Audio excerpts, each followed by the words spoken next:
Hi guys, so going to show you how you can create this kind of effect in Photoshop where we are layering up some images. So the first thing I am going to do, now I've just got some stock images, obviously you have your own photographs that you have taken. I have my original portrait image, and then depending on the look that you want to go for, I have went for kind of paint streaks. That's all I had to type into Google, but again, it's entirely up to you what you're looking for. It could be ink splats, it might be staining, etc. Obviously that is an element that you can experiment with as you move through, but the technique is going to be the same. There's always lots and lots of techniques, or there's lots of steps in order to achieve the same look. I'm just going to try and go with the easiest one today. So I have my original image that I've just dragged into Photoshop, and then I've popped my little paint kind of strip layer on the top of that. I need to increase the opacity up. So this is how it looks originally, kind of sitting there. What I want to do, if I look at this image here, obviously I can see facial features really quite clearly through the image. So the first thing I'm going to do is take down the opacity so that I can see my original image down here. I'm going to position it obviously in a place where I am happy, and the first thing I'm going to do is just go to the eraser tool. I'm going to make sure my opacity is right up, and I am going to rub out the sections that I definitely don't need. So the areas in which I want this paint to go is going to be on the skin. Now I need to make this a little bit bigger to take it down into the neck. So I'm going to make that a little bit bigger.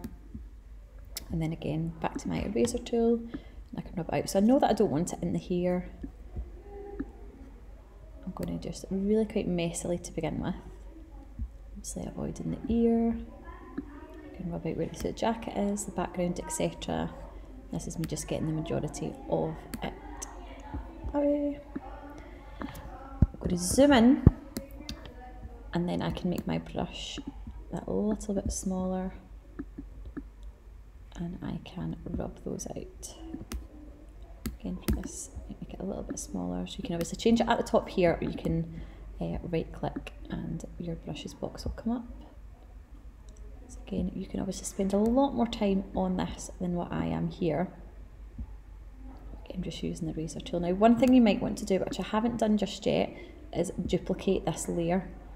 So as you're moving through, obviously Photoshop can only go back so many steps. So if you go to step 21 and you've made a mistake further back, you are not able to go back that much. So what I would do is with each step, you might even want to duplicate your layer kind of just every so often, so that if anything happens to a layer that you don't want, you at least have a few steps prior to, if that makes sense. So again, I'm just rubbing this out. Obviously you can be a lot neater with that yourself. Now what I don't want to look is, I don't want a really sharp line between the hairline and the skin. Obviously in this image here, it is really, really crisp, and you can get that effect, obviously depending on the style that you want to go for. So it can be really stark, and again, you can just be using the eraser tool for that. Or perhaps if you want it to be slightly more diffused, so after you've taken away the majority of the colour that we no longer want, I would go to opacity at the top and then bring that right down, and you can start to blend this out. So it's going to give you more of a diffused look and not so harsh as it's moving closer to, or between the skin and the hair. So again, it gives you quite a nice diffused look, especially if you do not have a really, really stark kind of cut like this one here.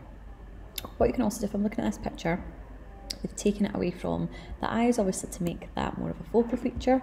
That's something you can do, so you can just kind of rub out around the eyes. Again, you might want to experiment with the opacity of your eraser depending on how much you want to take away. And again, with that, I highly recommend that before you move on to removing any features, that you duplicate the layer, and then you can go back in and you can work on it from there. So what I should have, after I have finished and I've blended it out, I should have something that looks like that. Now then again, I can experiment with the opacity of my layer.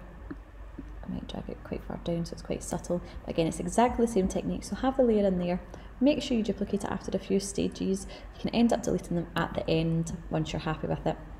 Just allows you a little bit of kind of leeway just in case anything was to go wrong with your editing.